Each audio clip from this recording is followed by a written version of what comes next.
An chalíne iompaí go cloch. Bhí cúnaí ar casaíc, cialann sé seo taoiseach, I mála garda na sléifte. Agus bhí iní aige, a bhí ar cheann na daoine ab ála ar domhan. Ba chalín álann béasachaí. Ó cáiliú a mothaid, chúna sí go cúil I dteach a thathar, agus béon teach ba dhéiste sa bhaile é, tuis go mo leis an taoiseach é.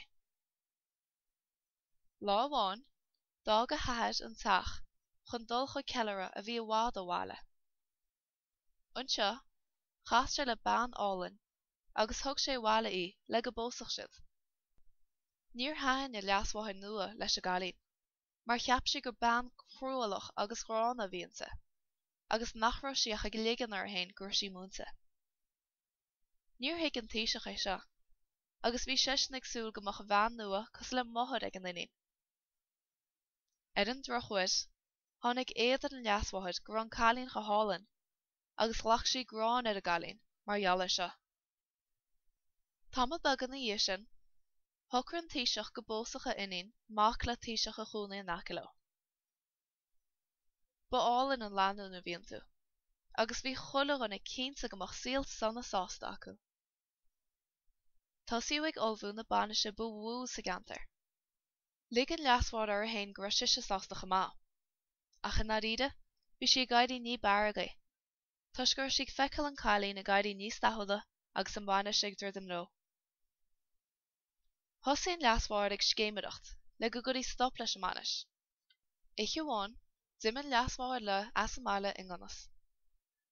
Thug sí cuairt ar chailleach, bean a raibh agla ar na hindí roimpí, mar go raibh nead eolas aici, agus mar go raibh cocht an asúla aici.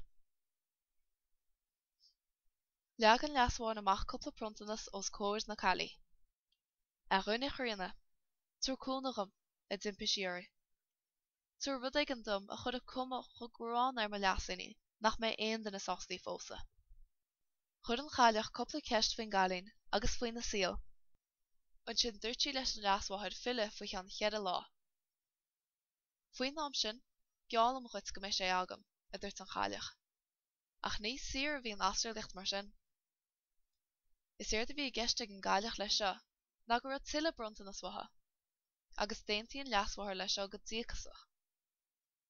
Ba dheochad a bhíon chéad cúpla lá eile, ag coineáil na haidh bréagaí, le chuileáine a labharla faoin manis. A chuine sí an rún uafasach ina chríoste.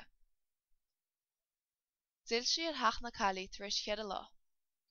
Áit a raibh crúiscín beag lán donga thiomh bán olbhí ag an gáileach.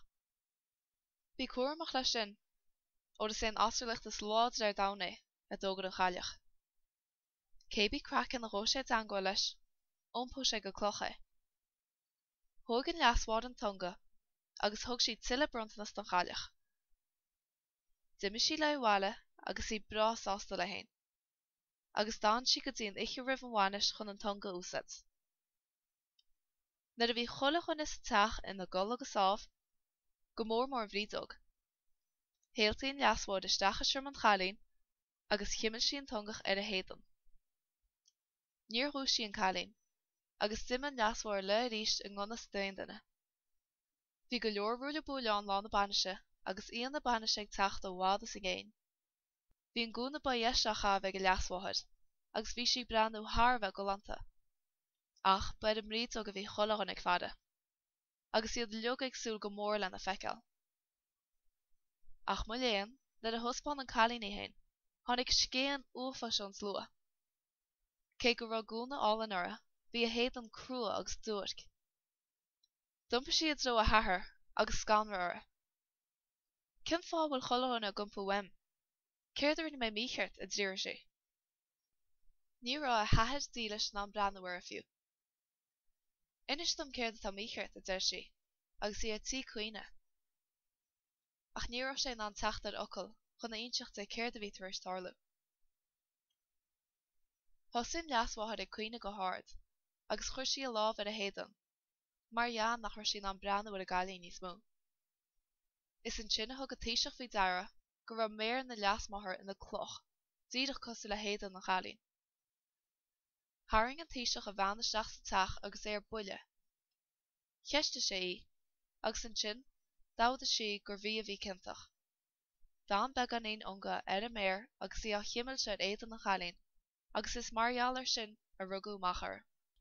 Bhí an taoiseach ar air feas an bhaile, a bhí an na ruí chomá, ach a dúsa a chócht chun rudí má dhéana.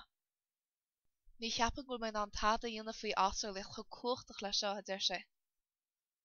Agus na rinne sé minscrúdú ar an galín, bhí is ag an nach chuir tada déitach sé dhéana. Sean chu deile den ungach dúsad mo bhean i d an taoiseach. Nach bhéit a úsad chun leisáil. Thóg an fear feasa an tunga, agus thug sé leis sé go dtí an chailleach, agus dúir sé ar a leis a thuirt dó. Ní féidir é dhéana, i d a chailleach. Dúsa mé crábha fidhharmh chun an tunga chéana. Chun an chalín a leis, caithfar na crábha a leog amsú.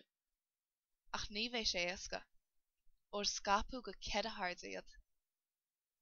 Dil an fear feasa ar a mála, agus duine sé don chalín agus don taoiseach a nuirt an chailleach. Ar nói, ní raibh an banis ar bil a bheith ananis, agus dimin fear bhí sí le pósa agus na híon na banise a bhaile. Níor leabhar an taoiseach focail eile le na bhean, agus darda sé peannas a bháis ara.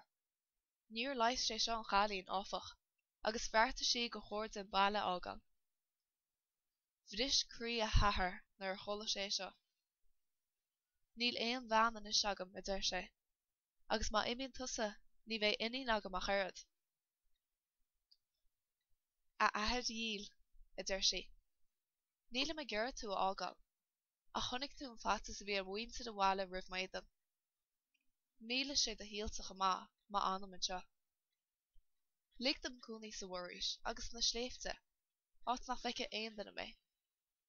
Ar leid ní bheith fatas ar na hain na hana bhírum. Duime sí le agus chuna sí sa bhuiris. War sé ar chnóna, ar sméra, ar bhuaircinní, ar bheachan, agus ar altaí forise. Bhí cuideachta ag gúnaí, mar bhí is ag na hana bhí nach nionach sé dochar dó bhríomh. Láirech sí lo, agus behear le cár de leiad. Láháin, chu sí síos go brúch ann chun ducha áil de hain. Agus a héad an híos gard an isce, chunig sí seanganbeg ag strachel san isce. Bhí trúig den seangan. Mar sin, fug sí brebín fér agus chaisí chuige é. Thú sé an ard ar an rebín, agus dílt sé ar bhruch na hán. Grád sé a scíhan chun iad a thurmú. Agus an sin, zetil sé chéad a thuaire timplar cheán ó chalín, agus é ag béicech. Tochel, tochel. Agus an sin, zetil sé leis. Bhog an chalín an ihid faoin na cois, agus chunig sí crábha geala. Chach go bhfuil fá aigen go nuirt an seangan ó míid seo áil, i d an chalín a hain, agus chuir sí na crábha isteach i mála go cuairmach. Cúpla lá na dhiair sin, bhí sí ag siúil gard a throhan, agus chunig sí nathair nimhe a bhí ar tí buafa iche. Thasir a chiipín a rinne toran na a bhris sé. Bhain an toran getas an nathair nimhe, agus thug sé seo deis don bhuaf éalú. Chlánaí an nathair nimhe leis agus níor a tásc na tuairisceid ina dhiair sin. Léim an bhuaf chead a thuaire os cór an chalín, ag rá tochel, tochel, agus an sin duime sé leis. Bhog an chalín an ihid faoin na cois agus iad thóir níos mó crábha. Agus is é sin a fuirsí. Gan mhail, bhí tuile crábha aice le cud in na mála. Lean sí ora gur tháinig siad óg a bhí ag cud in nuad fulla gur sé tí bása an. Busáide a dhear an fia, agus bhí ar fós sáta tí an hreacan. Thosa sí ag cuioine na a tháinig sí an tanmhí álan ag fólans. Agus ag tarrant amach na saide go cuairmach, gláán a chud dóra an uil. Gláán sí na gunta, agus tar éis tamalaín bhí an íon an seasa, go crachach ar dús, ach an sin ní beláidere. Bhreanaí an fia ora agus ag molúir. Tochel, tochel, agus an sin duime sé leis.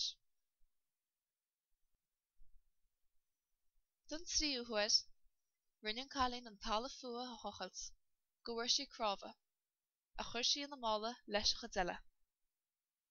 Mesta bhfuil mo róhan agam, a deir sé, agus chuir sí le chéile na crábha ar a talla. Is léir gur a cnábharlach omlan aice, seachas an cleigean. Beidir go níd fearm cábhfuil a cleigean a deir sé, agus spreag sé seo í le leanan a dóigh. Cupta lán a dhé sin, ar chosan a bhí ag dul i dtreo na sléifte, tháinig siar fuma, a bhí ag grád a thart ar a talamh agus peannair. Bhí lapa amháin átaí go duna, agus chunig an cailín go raibh dealach tar éis dul thréid, agus go raibh sé nimhie. Nid a tháinig an puma í, déach sé ar go himpeach.